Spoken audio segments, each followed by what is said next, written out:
I've never seen a single episode of the One Piece anime, not one. But I just finished season 2 of the Netflix live action show, and I have thoughts. Is this show actually as good as the hype? Or am I missing something huge because I didn't grow up with the anime?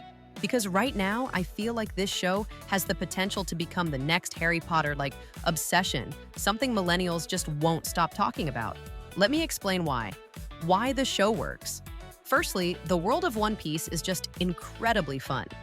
You've got pirates, insane powers, bizarre characters, and a massive adventure story. And honestly, millennials are already obsessed with things like superheroes and Harry Potter, so a universe filled with weird powers and larger-than-life characters feels like the perfect next fandom. And the villains? Some of them are amazing. My personal favorite has to be Miss Valentine. Her power is actually brilliant. She can control her weight.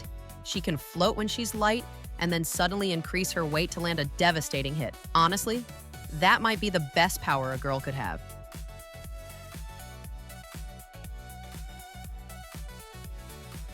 Characters that stood out.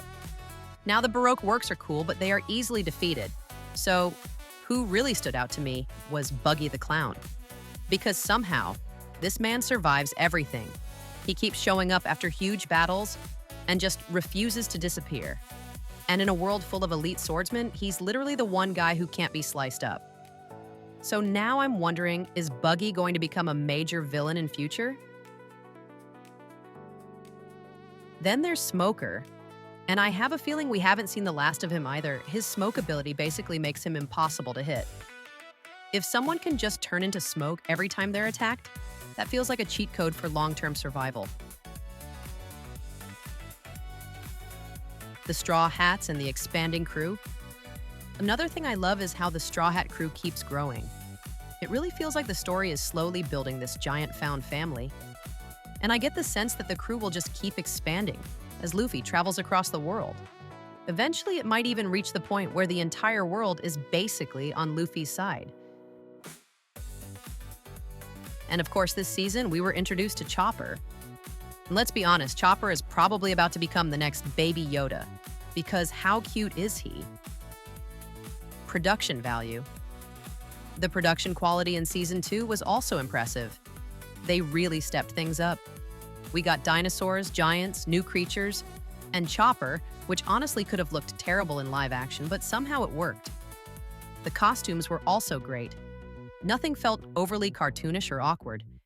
Even something like Chopper's hat looked natural within the world. It didn't feel like cosplay. It felt like a real fantasy world, what I didn't love. Now, there is one thing that didn't quite work for me, and that's Luffy's extreme optimism. I understand that it's part of his character, and it probably works perfectly in an anime. But in live action, it sometimes felt a little too much. People can be optimistic without feeling almost unrealistically cheerful all the time. That said, I actually really like the rest of the crew. The show does a good job giving the other Straw Hats their own moments and personalities.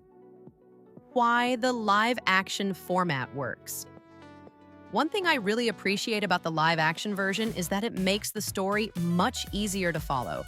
Because let's be honest, the anime has over 1,000 episodes. That's a huge commitment. But the live action show does a great job of condensing the story so new viewers like me don't feel like we're missing something important. And another thing I'm grateful for, the fights don't last forever. If you've watched anime before, you know sometimes a single fight can last multiple episodes. Here, the action is much tighter and faster, which I personally prefer. My theory about how the story ends. I feel like the Straw Hats will just keep growing and growing. Luffy will travel across the entire world, helping people and building alliances along the way. And by the time he eventually returns home, he'll realize something crazy: the entire world already supports him. And that's when he finally becomes the Pirate King. But that's just my theory. Like I said, I've never watched the anime, so maybe I'm completely wrong. If you're a One Piece fan, let me know in the comments. Did the live action do the anime justice? And what do you think will actually happen in the end? Because if Season 2 is anything to go by, this might just become the next massive fandom.